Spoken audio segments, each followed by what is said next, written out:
Bienvenidos a este viaje a través de uno de los casos más perturbadores registrados en la historia de México. Prepárense para sumergirse en un misterio que acecha en las profundidades de la selva, donde la tierra guarda secretos que nadie debería desenterrar. La primera mención documentada de la hondonada musgosa surgió en 1823, aunque historiadores locales creen que el asentamiento podría haber existido al menos una década antes. Ubicado en las entrañas de la selva lacandona en Chiapas, a unos 35 kilómetros al sureste de lo que hoy es Palenque, esta comunidad permaneció invisible en los mapas oficiales hasta un levantamiento topográfico en 1826 que la reconoció brevemente, antes de que los documentos desaparecieran misteriosamente de los archivos estatales. Lo poco que sabemos proviene de fuentes fragmentarias. Un diario deteriorado por la humedad recuperado de la casa del padre Juan Ramírez en 1841, registros parciales de censo de 1824 con anotaciones extrañas y relatos orales transmitidos a través de generaciones en comunidades vecinas de las tierras altas. Estas historias hablan de un lugar donde esclavos fugitivos no solo crearon un refugio, sino una sociedad entera bajo la selva, una red de moradas subterráneas conectadas por túneles inundados y cavernas naturales formadas en la piedra caliza debajo del fango.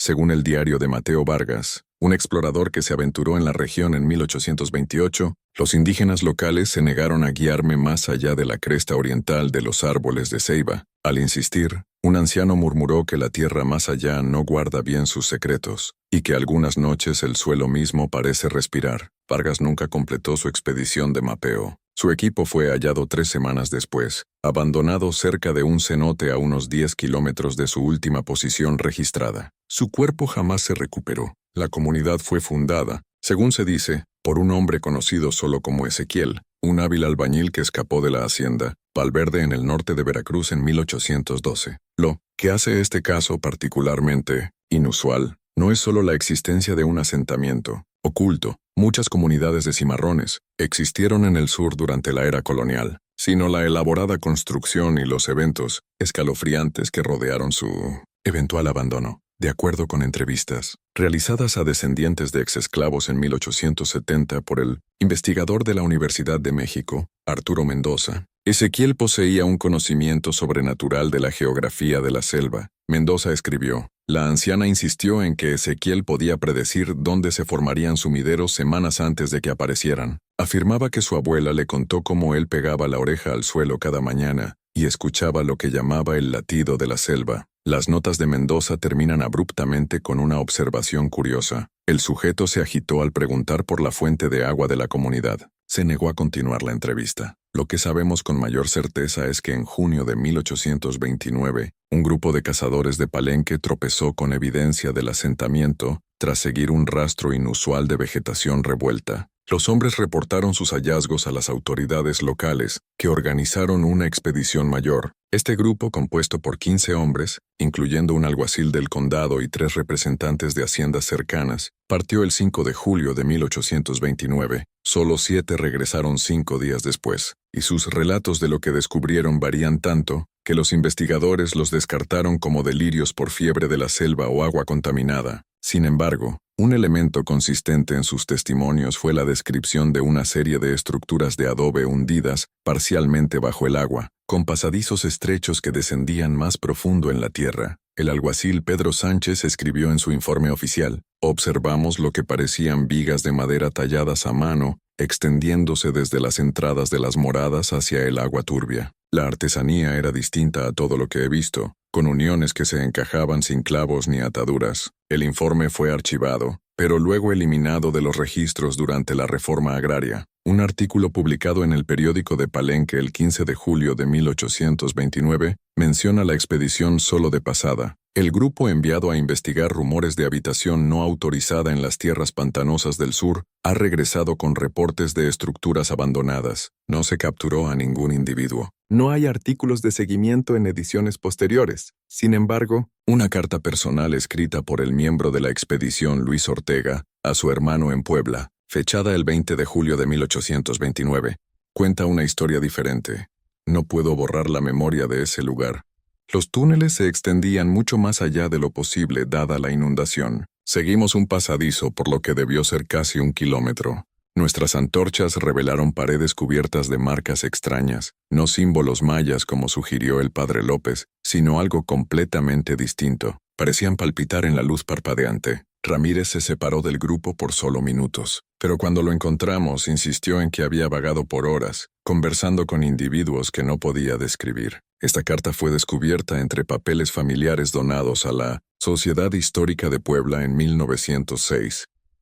Lo que hace el caso de la hondonada musgosa particularmente perturbador es lo que ocurrió en las semanas siguientes a la expedición. 4 de los hombres que regresaron murieron en circunstancias inusuales. Manuel Ramírez, quien se había separado del grupo, fue encontrado colgando de un árbol de ceiba cerca de su casa el 2 de agosto. El forense lo clasificó como suicidio, notando que Ramírez sufría de agitación nerviosa desde su retorno. José Mendoza falleció de lo que se registró como fiebre de la selva el 10 de agosto, aunque su esposa afirmó después que sus síntomas incluían terrores despiertos y la sensación de que el agua llenaba sus pulmones, pese a estar lejos de cualquier río. El alguacil Sánchez renunció a su cargo el 25 de agosto y supuestamente dejó Chiapas por completo, aunque no hay registros de a dónde se mudó. Otro sobreviviente, un hacendado local, desapareció durante un viaje de caza un mes después, y su cuerpo nunca se halló, alimentando rumores de que la selva lo había reclamado. El relato más detallado de lo que la expedición pudo haber encontrado proviene de un diario que se cree perteneció al mismo Ezequiel. Descubierto durante un proyecto de drenaje en 1938, el diario, gravemente dañado por el agua y el tiempo, contiene entradas desde 1813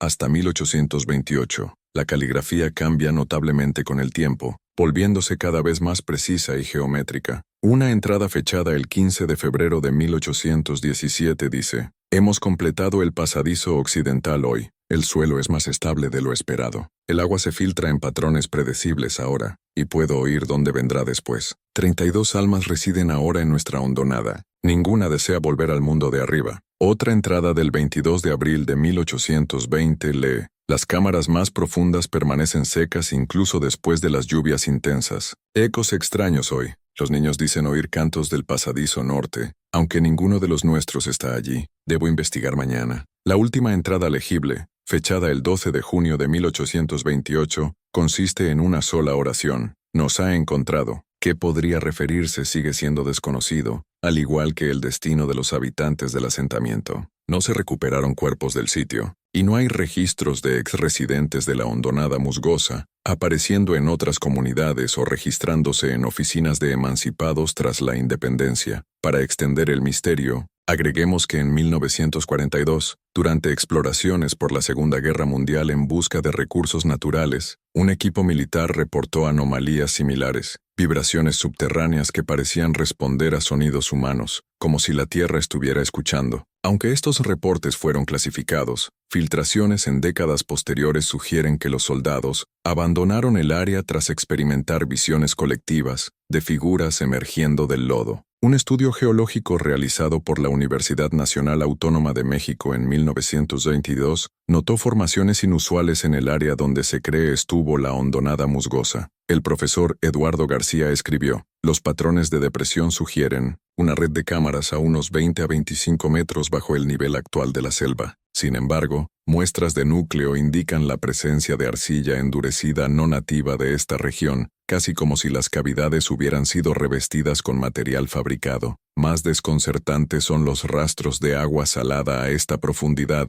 pese a estar a más de 100 kilómetros del Golfo». En 1931, la antropóloga Isabel Torres intentó organizar una investigación arqueológica adecuada del sitio, pero abandonó sus esfuerzos después de que el financiamiento se retirara inesperadamente. En sus notas personales, donadas después a los archivos de la universidad, escribió: «El departamento citó preocupaciones de seguridad tras el segundo sumidero que se formó cerca de nuestro equipo. Mendoza insiste en que fue precisamente donde planeábamos excavar al día siguiente. Difícil no ver el momento como peculiar. Lo que quizás sea más inquietante sobre el caso de la hondonada musgosa no es lo que se encontró, sino lo que permanece oculto». En 1942, durante el auge del movimiento por los derechos indígenas, el historiador Benjamín Ruiz publicó un paper controvertido sugiriendo que autoridades federales habían suprimido deliberadamente información sobre la hondonada musgosa y comunidades similares. Ruiz escribió: la narrativa de esclavos indefensos esperando liberación no encaja con evidencia de comunidades autosuficientes, organizadas más allá de las fronteras de las haciendas.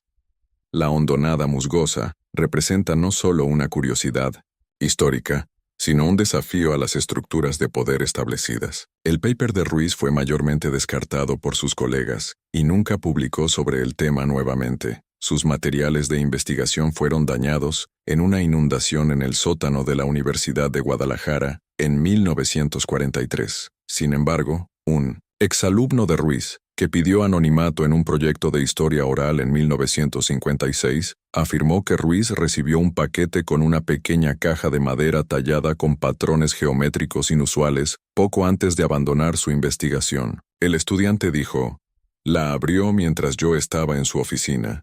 Dentro había un pedazo de pergamino que parecía un mapa y algo más, algo pequeño que no pude ver claramente. Fuera lo que fuera, le quitó el color al rostro. Me pidió que saliera inmediatamente. Al día siguiente, anunció que tomaba un sabático. Empacó su oficina esa misma semana. Los residentes locales han reportado fenómenos inusuales en las cercanías del sitio presumido de la hondonada musgosa durante décadas. Cuentas persistentes describen luces inexplicables visibles a través de la niebla en noches particularmente húmedas. Otros mencionan un zumbido resonante bajo que parece emanar de debajo del suelo durante ciertas fases de la luna. La fauna se comporta de manera extraña en el área. Cazadores notan que los animales evitan una región aproximadamente circular de unos 3 kilómetros de diámetro, pese a la abundancia de hábitat adecuado. En 1936, el trampero Javier Tobías le contó al Boletín de Palenque que había descubierto lo que parecía una entrada parcial a un túnel, después de que una tormenta severa derribara varios árboles de ceiba. La abertura era perfectamente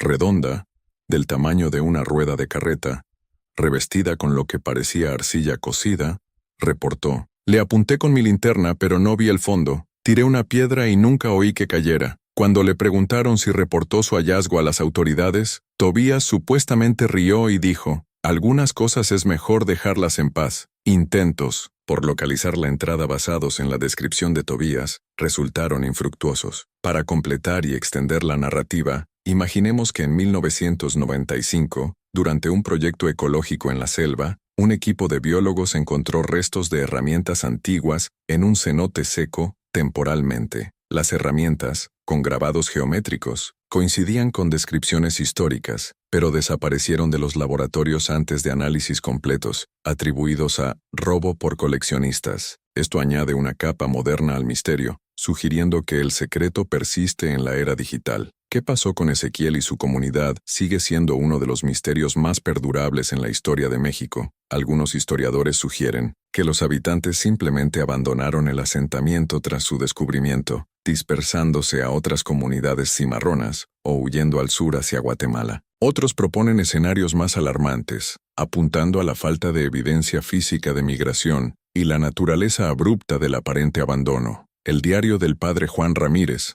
descubierto tras su muerte en 1841, contiene una entrada curiosa, fechada el 20 de septiembre de 1829. Fui visitado hoy por un hombre que afirmaba venir de debajo de la tierra. Sus ropas estaban cubiertas de un lodo gris distinto a cualquiera que haya visto en esta parroquia. No dio su nombre, pero pidió que registrara que habían ido más profundo donde las voces los guiaban. Al pedir aclaración, dijo solo que Ezequiel había encontrado otro camino abajo y que no regresarían. El hombre se fue antes del amanecer. El lodo que rastreó en mi estudio se endureció como cemento por la mañana. Quizá lo más perturbador fue el descubrimiento durante un proyecto de drenaje del ejército en 1933. Los trabajadores desenterraron lo que parecía un pozo vertical estrecho de unos 1 metro de diámetro, extendiéndose hacia abajo en la roca madre. Las paredes del pozo estaban revestidas con la misma arcilla cocida descrita en cuentas anteriores. El supervisor del proyecto, Carlos Villanueva, reportó que el pozo descendía al menos 80 metros antes de estrecharse más allá del alcance de su equipo.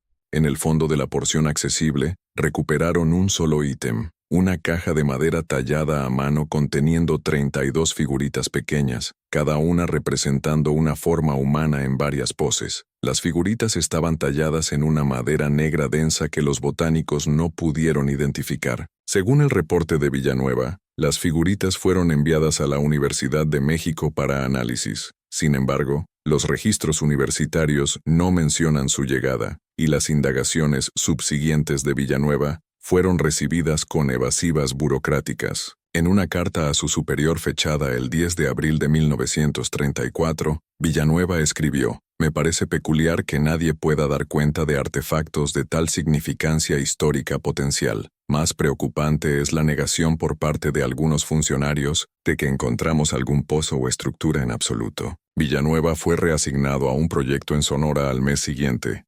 El área que se cree contiene los restos de la hondonada musgosa ha sufrido cambios ambientales significativos en el último siglo.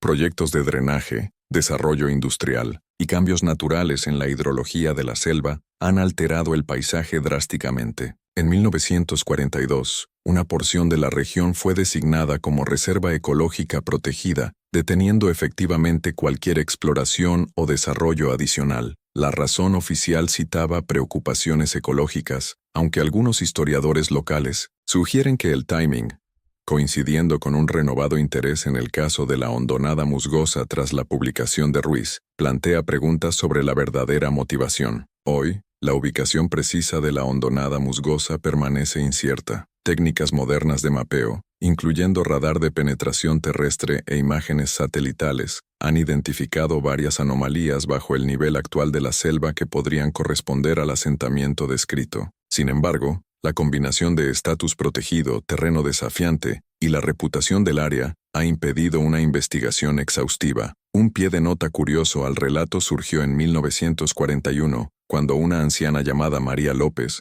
fue entrevistada como parte de un proyecto de historia folclórica en la parroquia de Ocosingo. López, entonces de 87 años, afirmó que su abuela había sido una de las habitantes originales de la hondonada musgosa. Según la transcripción, López dijo: «La abuela decía que Ezequiel no estaba construyendo un refugio, estaba construyendo una puerta.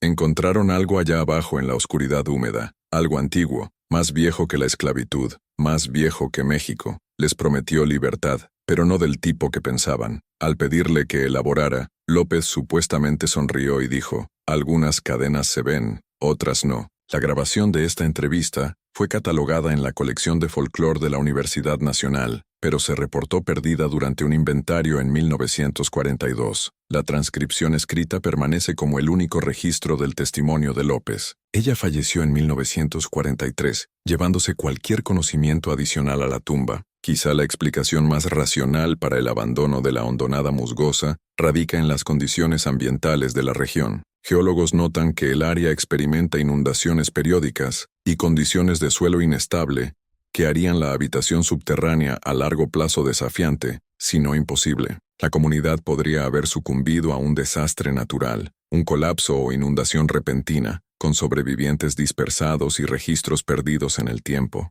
Sin embargo, esta explicación falla en accounting por los elementos más inusuales del caso: la aparente sofisticación de la construcción, la falta de restos físicos y los reportes consistentes de fenómenos inexplicables asociados al sitio. Estos aspectos han alimentado especulaciones que van de lo plausible a lo fantástico. Algunos sugieren que la hondonada musgosa representa evidencia de conocimiento avanzado en ingeniería entre poblaciones esclavizadas que ha sido deliberadamente oscurecido del registro histórico. Otros proponen teorías más extravagantes involucrando canales subterráneos leading al Golfo o incluso conexiones con leyendas indígenas de mundos subterráneos. Para extender esto, en los años 2000, con avances en tecnología submarina, un documental independiente intentó mapear cenotes conectados en la región, reportando ecos acústicos que sonaban como voces humanas distantes, aunque nunca se confirmó. Esto añade una dimensión contemporánea, sugiriendo que el misterio evoluciona con el tiempo.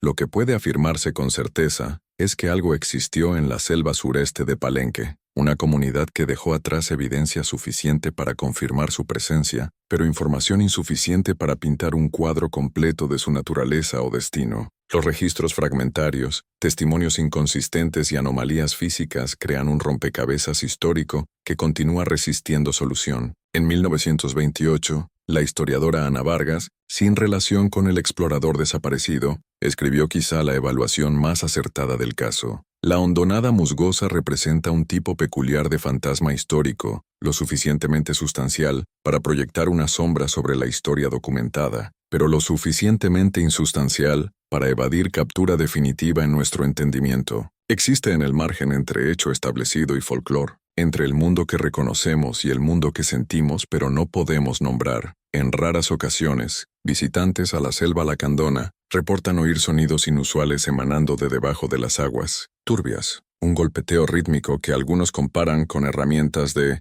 albañilería o la construcción de estructuras de madera. Guardabosques descartan estos relatos como sonidos naturales de la selva, movimiento de agua, madera flotante o actividades de fauna. Sin embargo, los reportes persisten, particularmente durante los meses de primavera cuando los niveles de agua fluctúan. En 1937, una muestra de suelo recolectada a unos 15 kilómetros del sitio presumido de la hondonada musgosa contenía trazas de un compuesto de arcilla inusual con propiedades similares al concreto moderno. El análisis indicó que el material había sido cocido a temperaturas difíciles de lograr con tecnología del siglo XIX. Los resultados fueron notados como anómalos y la muestra programada para pruebas adicionales. Registros indican que fue transferida a una instalación en Ciudad de México, pero su llegada nunca se confirmó. El folclore local ha incorporado elementos del misterio de la hondonada musgosa en narrativas más amplias sobre la región. Algunos guías de pesca hablan de las cámaras de Ezequiel,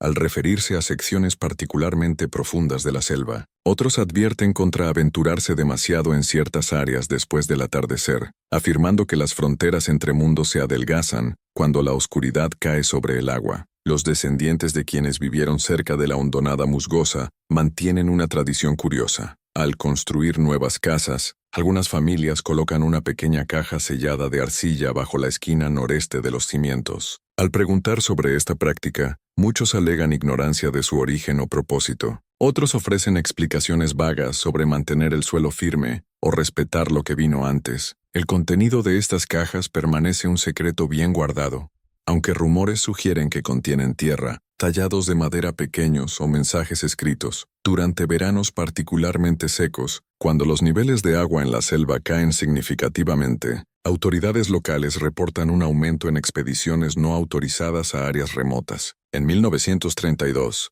1941 y 1939, todos años de sequía, múltiples grupos fueron interceptados intentando acceder a zonas restringidas con equipo de excavación. Ninguno ofreció explicaciones claras para su interés en esas ubicaciones específicas. Una nota manuscrita descubierta en los márgenes de un mapa de topógrafo, fechado 1830, ofrece quizá la sugerencia más escalofriante de lo que pudo haberle sucedido a los habitantes de la hondonada musgosa. La escritura apretada apenas legible dice: no huyeron, no murieron, descendieron. La historia de la hondonada musgosa permanece incompleta, un fragmento histórico que rechaza categorización pulcra o explicación conveniente. Lo que comenzó como una búsqueda de libertad evolucionó en algo completamente distinto, algo que continúa evadiendo comprensión plena más de un siglo después. La selva guarda sus secretos enterrados bajo capas de lodo, agua y tiempo. Ocasionalmente algo emerge, un documento, un artefacto, un hallazgo geológico inusual que ilumina brevemente una porción del misterio antes de ser reabsorbido en el enigma mayor. Aquellos que estudian el caso hoy lo abordan con cautela, conscientes del patrón de evidencia desaparecida, investigaciones abandonadas y fenómenos inexplicables que ha seguido a indagaciones previas. Algunas informaciones permanecen deliberadamente retenidas, pasadas a través de líneas familiares en lugar de someterse a escrutinio académico. Algunas historias no son para que todos las sepan, explicó un residente anciano de Palenque en 1939, cuando le preguntaron sobre el conocimiento local del asentamiento. Algunas verdades pertenecen a quienes las ganaron. El no, último intento oficial por localizar evidencia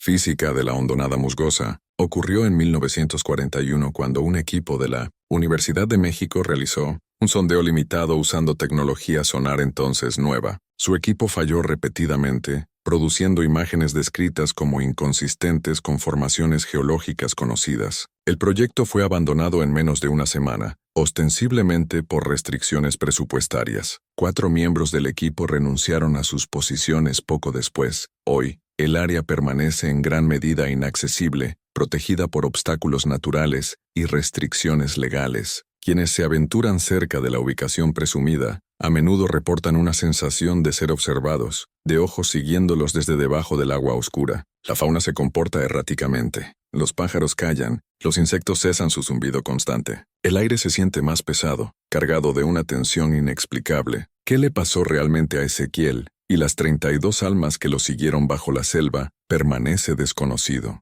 No hay cuerpos, no hay evidencia definitiva de su destino. Solo fragmentos quedan, formaciones de arcilla inusuales, estructuras inexplicables bajo el lodo, historias pasadas a través de generaciones en voces susurrantes. Quizá la pieza de evidencia más reveladora es lo que no existe. Pese a registros extensos de esclavos fugitivos en todo el sur, no hay cuentas que mencionen individuos que escaparon de la hondonada musgosa. No hay historias orales que describan refugiados del asentamiento apareciendo en otras comunidades. A diferencia de otras sociedades cimarronas que eventualmente se dispersaron con miembros reintegrándose a la sociedad más amplia, los habitantes de la hondonada musgosa simplemente desaparecieron del registro histórico. Como notó un investigador en 1939, es como si hubieran salido de nuestro mundo por completo. En la primavera de 1942, una tormenta severa causó inundaciones significativas en toda la selva lacandona. Cuando las aguas retrocedieron, pescadores locales reportaron que una sección de tierra pantanosa, a unos 25 kilómetros al sureste de Palenque, había cambiado. Donde antes había una leve elevación en el paisaje, ahora había una depresión perfectamente circular de unos 50 metros de diámetro. En su centro, una abertura oscura se extendía hacia abajo en la tierra. Las autoridades acordonaron el área inmediatamente. Declaraciones oficiales citaron condiciones peligrosas y preocupaciones ambientales. No se permitió acceso a periodistas. 3 días después, el sitio fue restringido permanentemente bajo leyes federales de protección de humedales. No se proporcionó explicación oficial para la formación. Quienes vislumbraron la depresión antes de que fuera restringida, la describieron como innaturalmente perfecta en su circunferencia. Un testigo hablando anónimamente a un periódico local afirmó haber visto marcas alrededor del borde, como escritura, pero no cualquier escritura que haya visto. Otro reportó oír un sonido como canto emanando de la abertura, pero sin palabras que pudiera distinguir. La historia de la hondonada musgosa permanece inconclusa. Un fantasma histórico que ocasionalmente hace sentir su presencia antes de retroceder a las sombras. Cualesquiera secretos yacen bajo las aguas turbias de la selva lacandona. Permanecen celosamente guardados, accesibles solo a través de fragmentos de evidencia, y las historias susurradas de quienes viven con el conocimiento de que a veces el suelo bajo nuestros pies guarda más que tierra sólida. Para quienes saben dónde mirar, las señales de la existencia de la hondonada musgosa persisten. Patrones inusuales de vegetación que forman círculos perfectos en la selva, agua que fluye contra el gradiente natural en ciertas áreas,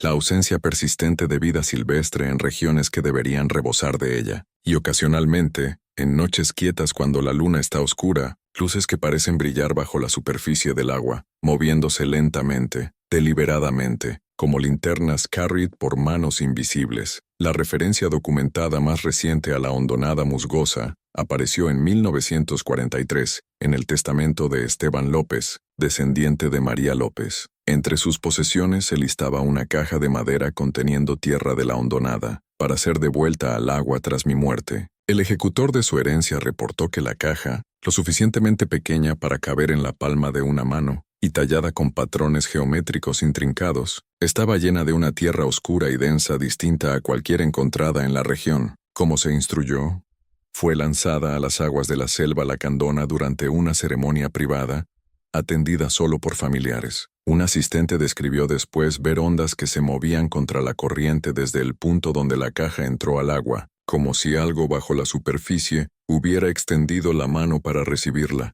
La comunidad de Ezequiel, cualquiera que fuera su destino final, permanece como un recordatorio perturbador de que la historia no es un registro completo, sino una colección de fragmentos, algunos preservados, algunos perdidos, algunos deliberadamente ocultos. Los espacios entre estos fragmentos, los silencios y brechas en nuestro entendimiento, a menudo contienen las verdades más inquietantes. Mientras las aguas de la selva lacandona continúan subiendo y bajando con las estaciones, cubriendo y revelando los secretos enterrados en el lodo, La pregunta permanece: ¿encontró Ezequiel la libertad que buscaba en las profundidades bajo la selva? ¿O él y sus seguidores descubrieron algo más por completo?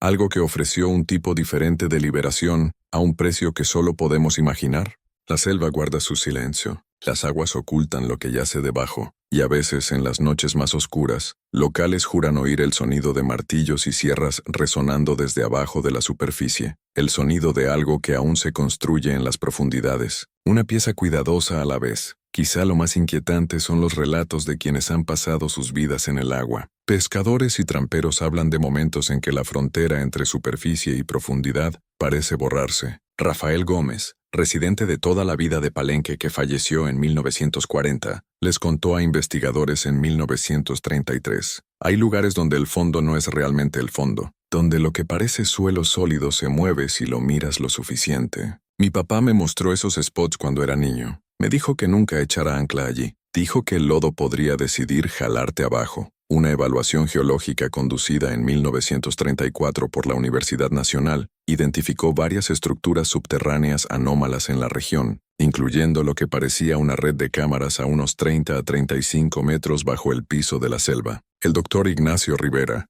quien lideró el estudio, notó que las formaciones no coincidían con la topografía típica esperada en regiones de piedra caliza. La regularidad de los espacios sugiere, ya sea una formación natural extremadamente inusual o, más controversialmente, evidencia de modificación humana, escribió. Rivera solicitó fondos para una investigación más comprensiva, pero fue denegada. Dejó la universidad al año siguiente, citando diferencias profesionales con la administración. Lo poco de evidencia física que existe de la hondonada musgosa ha sido dispersada, perdida o secuestrada en colecciones privadas. En 1935, un pescador recuperó lo que parecía una puerta de madera tallada a mano de la selva, a unos 18 kilómetros al sureste de Palenque. La puerta, construida de ceiba y midiendo roughly 1.5 metros por 0.7 metros, presentaba bisagras de hierro inusuales de un diseño no consistente con la artesanía americana del siglo XIX. Más llamativos eran los símbolos tallados en su superficie, patrones geométricos arreglados en círculos concéntricos. El pescador, supuestamente,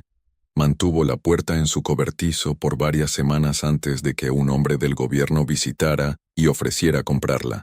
La ubicación actual de la puerta es desconocida. Una fotografía de la puerta tomada por el hijo del pescador antes de su venta surgió en 1942 como parte de una colección de curiosidades regionales exhibida en un pequeño museo en Tuxtla Gutiérrez. El curador, al ser cuestionado sobre el ítem, afirmó que había sido prestado anónimamente y luego reclamado por su dueño. La fotografía misma desapareció de los archivos del museo durante una reorganización en 1943. En 1936, durante una sequía particularmente severa, los niveles de agua en porciones de la selva lacandona cayeron a mínimos sin precedentes, revelando características topográficas normalmente ocultas bajo varios metros de agua y lodo. El residente local Miguel Tobías describió ver lo que parecían las cimas de muros arreglados en un círculo perfecto en un área a unos 28 kilómetros al sureste de Palenque. No eran naturales, insistió en una entrevista con el Boletín de Tuxtla. Fueron colocados allí, construidos por manos humanas. Para cuando los oficiales llegaron a investigar, lluvias intensas habían devuelto el agua a sus niveles normales, ocultando lo que Tobías podría haber visto. Fotografías aéreas tomadas por el Servicio Geológico mexicano durante el mismo periodo de sequía muestran varios patrones circulares inusuales en la vegetación y distribución de sedimentos en la vecindad general descrita por Tobías. El análisis de las imágenes concluyó que las formaciones eran probablemente el resultado de procesos hidrológicos naturales, aunque varios investigadores notaron la regularidad llamativa de los patrones. Las fotografías originales fueron dañadas durante almacenamiento inadecuado en 1941, haciendo imposible un reexamen detallado. El registro histórico contiene un relato particularmente perturbador que podría relacionarse con el destino de los habitantes de la hondonada musgosa. En agosto de 1829, aproximadamente un mes después de la expedición que reportadamente descubrió el asentamiento, un capitán de barco de vapor llamado Antonio Herrera documentó un encuentro inusual mientras navegaba la porción inferior de un río en la selva. En su bitácora, Herrera escribió: «Observé varios individuos emergiendo del agua en la orilla oriental, a unos 20 kilómetros al norte de frontera. Lo más inusual era su apariencia. cubiertos de pies a cabeza en un lodo gris que se había endurecido en su piel como armadura. Se movían de una manera que no puedo describir adecuadamente, casi mecánicamente. Al ser llamados no respondieron, pero se volvieron como uno solo y regresaron al agua. Mi primer oficial, señor Díaz, insistió en investigar, pero lo consideré imprudente y continuamos nuestro viaje. Conté 32 figuras distintas antes de que desaparecieran bajo la superficie. La cuenta de Herrera recibió poca atención en su tiempo, descartada como exageración o identificación errónea de indígenas locales. El número preciso que registró, 32, coincide con la población final de la hondonada musgosa mencionada en el diario recuperado de Ezequiel. Esta coincidencia no fue notada hasta que el historiador Pablo Reyes conectó las cuentas en 1932. Reyes planeó un artículo comprensivo examinando posibles vínculos entre el asentamiento y el avistamiento de Herrera, pero murió inesperadamente de un infarto antes de completarlo. Sus materiales de investigación, incluyendo copias de documentos primarios, fueron reportadamente destruidos en un incendio doméstico 3 semanas después de su muerte. La geografía de la región misma presenta otra capa de misterio. Encuestas hidrológicas modernas indican que porciones de la selva lacandona contienen flujos de agua subterráneos inexplicados, corrientes que se mueven independientes de patrones superficiales y a menudo contra el gradiente esperado. En 1939, la hidróloga Sofía Mendoza documentó lo que llamó anomalías de circulación vertical en el área que se cree contiene la hondonada musgosa. El agua parece moverse no solo horizontalmente, sino verticalmente a través de substratos en patrones que desafían principios hidrológicos convencionales, escribió. Más desconcertante es la presencia de agua con alto contenido salino, a profundidades donde el agua dulce debería predominar. La investigación de Mendoza sugería la existencia de canales subterráneos previamente desconocidos, conectando a acuíferos más profundos, o posiblemente incluso al Golfo de México, pese a estar a más de 100 kilómetros inland. Tales conexiones podrían teóricamente respaldar las cuentas de túneles y pasadizos, sumergidos descritos en varios documentos históricos relacionados con la hondonada musgosa. Mendoza planeó más investigación, pero fue reasignada a un proyecto en Baja California antes de completarla. Sus hallazgos preliminares fueron archivados pero nunca publicados en revistas académicas. El contexto histórico de la hondonada musgosa añade otra dimensión a su misterio. El periodo de 1800 a 1840 vio numerosas comunidades cimarronas establecidas en todo el sur de México, asentamientos de esclavos escapados que crearon sociedades independientes en áreas remotas e inaccesibles. La mayoría de estas comunidades fueron eventualmente descubiertas y desmanteladas, sus habitantes recapturados o forzados a huir más lejos. Aquellas que sobrevivieron más tiempo, típicamente se encontraban en regiones montañosas o selvas densas, donde barreras naturales proporcionaban protección. Lo que hace a la hondonada musgosa distintiva es su naturaleza subterránea purported.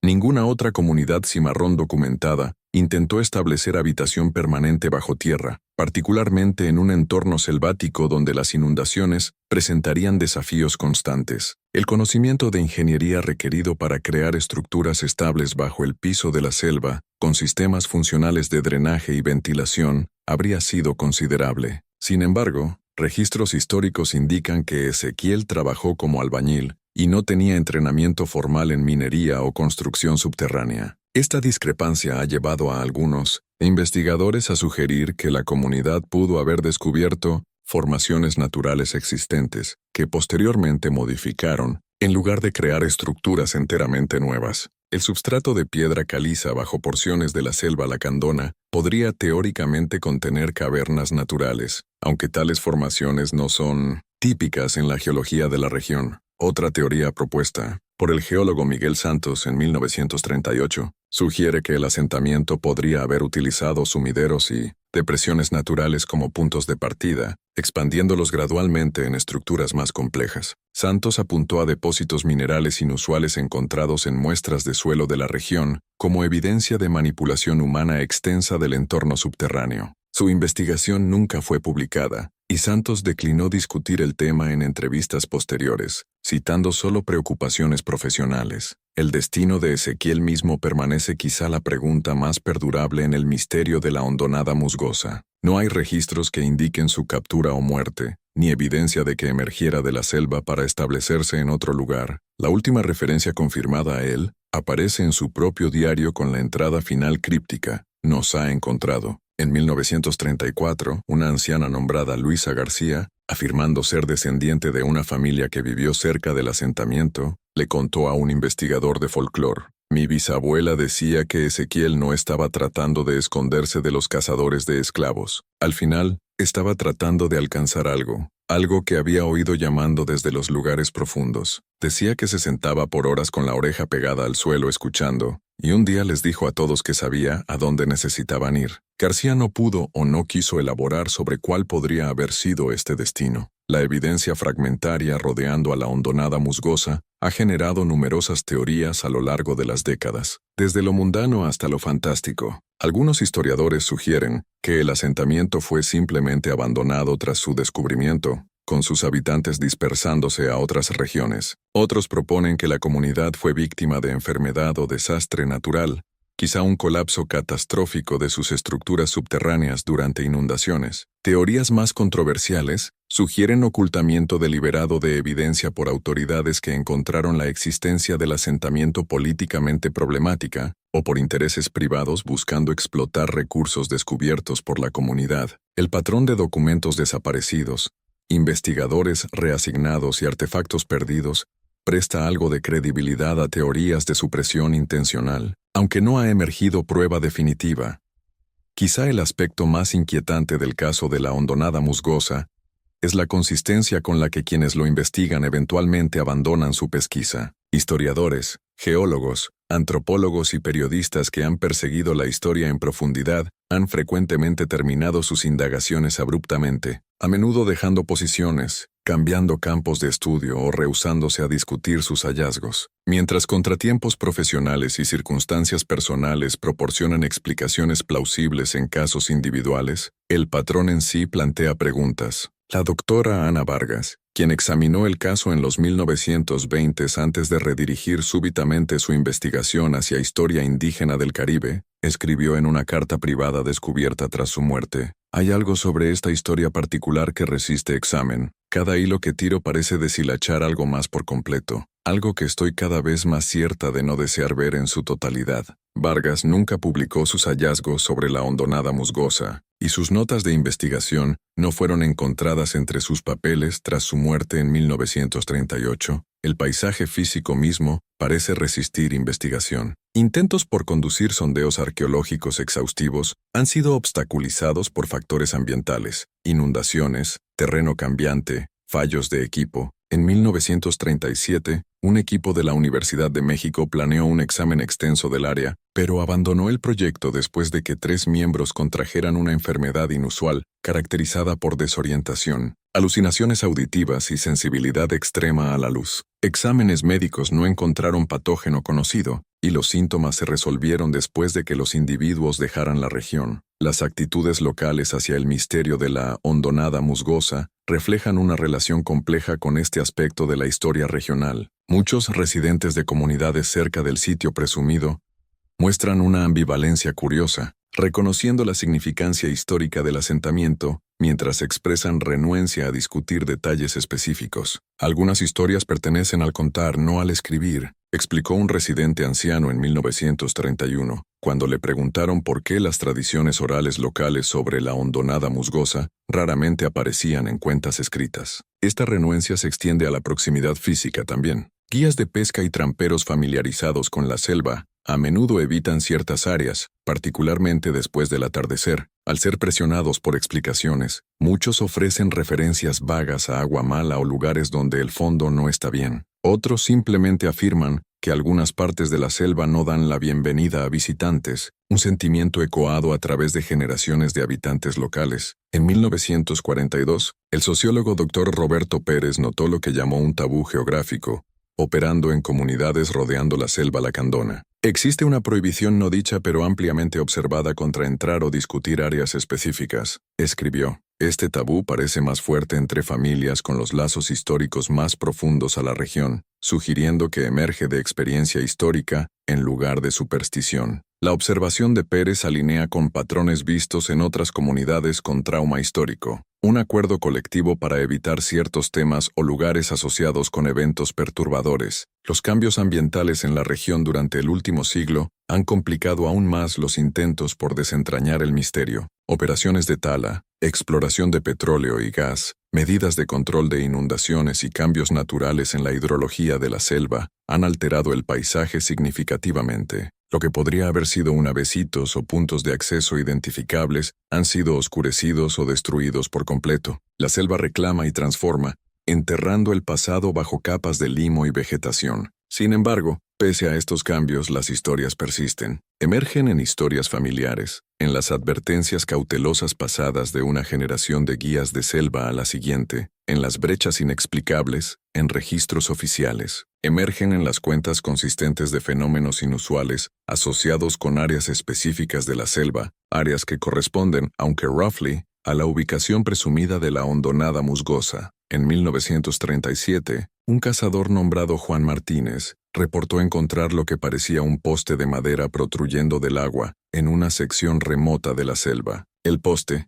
de unos 10 centímetros de diámetro y extendiéndose 0.6 metros sobre la superficie del agua, estaba tallado con símbolos similares a los descritos en la puerta recuperada en 1935. Martínez marcó la ubicación en su mapa, pero cuando regresó al día siguiente con una cámara, el poste había desaparecido. Le dijo al periódico de Palenque, no fue roto ni arrastrado. El agua donde había estado estaba perfectamente quieta, como si nada la hubiera disturbado jamás. Pero sé lo que vi. En 1941, durante la construcción de un oleoducto a unos 20 kilómetros del sitio presumido de la hondonada musgosa, trabajadores desenterraron lo que parecía una estructura de madera bajo aproximadamente 4 metros de sedimento. Según el reporte del capataz, la estructura consistía en vigas de ceiba entrelazadas, formadas en un marco cuadrado de unos 2.5 metros por lado. Dentro del marco, los trabajadores descubrieron varios artefactos: una herramienta de hierro forjada a mano parecida a un cincel, fragmentos de cerámica con diseños geométricos inusuales, y lo que parecía un diario o libro mayor, con páginas fusionadas por la humedad y el tiempo. Los ítems fueron recolectados por un representante del departamento legal de la compañía, ostensiblemente para transferencia a autoridades apropiadas. No existe registro de su llegada a ningún museo, universidad u oficina gubernamental. Al ser cuestionados después, funcionarios de la compañía declararon solo que ítems de interés histórico potencial habían sido procesados apropiadamente según política de la compañía. Los trabajadores que hicieron el descubrimiento fueron transferidos a otros proyectos en semanas. El desarrollo significativo, más reciente en el caso de la hondonada musgosa, ocurrió en 1942 cuando inundaciones intensas de primavera alteraron patrones de flujo de agua en toda la selva lacandona. Cuando los niveles de agua retrocedieron, pilotos locales reportaron ver patrones inusuales en la vegetación y coloración del suelo en áreas previamente sumergidas. Fotografías aéreas revelaron lo que parecía una serie de círculos concéntricos, el más grande de unos 400 metros de diámetro, visible solo desde arriba. Científicos del Servicio Geológico Mexicano atribuyeron las formaciones a procesos hidrológicos naturales, pero notaron su regularidad inusual. Analistas independientes apuntaron a similitudes entre estos patrones y los diseños geométricos descritos en varios artefactos asociados con la hondonada musgosa. Antes de que se pudiera conducir un examen más detallado, el área fue designada como humedal protegido y el acceso restringido. Hoy, la historia de Ezequiel y su comunidad subterránea existe en un espacio liminal entre historia documentada y folclore regional. La evidencia fragmentada ni confirma completamente ni descarta por completo los aspectos más inusuales de las cuentas. Lo que permanece es una anomalía histórica, una comunidad que apareció brevemente en el registro oficial antes de Vanishing, no solo físicamente sino historiográficamente, dejando atrás solo rastros y preguntas. Quienes encuentran la historia hoy a menudo se ven arrastrados al mismo patrón que ha caracterizado su investigación por más de un siglo. fascinación inicial seguida de frustración por la naturaleza fragmentaria de la evidencia, y finalmente una renuencia curiosa a perseguir ciertos hilos demasiado lejos. Como notó una investigadora en 1939 antes de abandonar su estudio, hay una calidad emocional en este misterio histórico particular que lo distingue de mera curiosidad académica. Uno obtiene la sensación inquietante de que la historia no está simplemente esperando ser descubierta, sino que en cambio observa a quienes la buscan. Quizá el testimonio más acertado viene del diario de Luis Ortega, el miembro de la expedición que escribió a su hermano sobre el asentamiento en 1829. En un diario personal descubierto entre papeles familiares en 1913, Ortega hizo una referencia final a la hondonada musgosa, 2 meses después de su retorno. Me encuentro incapaz de hablar de lo que vimos bajo el agua y el lodo, no por miedo a la incredulidad, sino por la certeza creciente de que al describirlo de alguna manera extiendo su alcance. Algunos descubrimientos deberían permanecer enterrados, no porque sean falsos, sino porque son demasiado verdaderos. Verdaderos en formas que nuestras mentes no están equipadas para acomodar. Ezequiel encontró algo allá abajo en la oscuridad. Ruego que permanezca allí, escuchando a nadie más que al agua. La selva continúa sus ciclos lentos de inundación y recesión. El agua sube y baja, ocultando y revelando por turnos. Ocasionalmente algo emerge, un fragmento de madera tallado con símbolos extraños, una formación inexplicada en el paisaje, una historia pasada a través de generaciones en voces susurrantes. Por momentos breves, estos fragmentos ofrecen vislumbres de un misterio que ha resistido resolución por más de un siglo. Luego el agua sube de nuevo, el lodo se asienta. La selva reclama sus secretos, y en algún lugar bajo la superficie oscura, en cámaras talladas de lodo y arcilla y determinación humana, la historia de Ezequiel y su gente continúa. Una historia escrita no en libros o registros oficiales, sino en los espacios entre lo conocido y lo oculto. Visitantes a la región hoy ocasionalmente reportan oír sonidos inusuales cuando el agua está quieta y la noche oscura. Golpeteo rítmico que parece emanar de debajo de la superficie, como el sonido de construcción continuando en lugares ocultos. Otros describen una sensación de ser observados desde abajo, de ojos siguiendo sus movimientos, desde bajo el agua turbia. Guardabosques y oficiales de vida silvestre descartan tales cuentas como producto de la imaginación, influenciada por leyendas locales, o como malinterpretación de fenómenos naturales, el movimiento de troncos sumergidos, las actividades de fauna nocturna, la acústica compleja del entorno selvático. Sin embargo, los reportes persisten década tras década con consistencia notable. Quizá Ezequiel y su comunidad encontraron en verdad lo que buscaban cuando él los llevó primero a la selva, no meramente un refugio del mundo que los había esclavizado, sino un pasaje a algún otro lugar por completo. Quizá las 32 almas que vanished del registro histórico continúan su viaje aún en lugares más allá de nuestro entendimiento, o quizá la verdad es más simple, pero no menos haunting. Una comunidad que creó algo extraordinario solo para que sus logros fueran sistemáticamente borrados de la historia oficial, preservados solo en fragmentos y susurros. Un testamento a la ingeniosidad y determinación humanas, enterrado bajo lodo y agua, y olvido deliberado. Cualquiera que sea la realidad,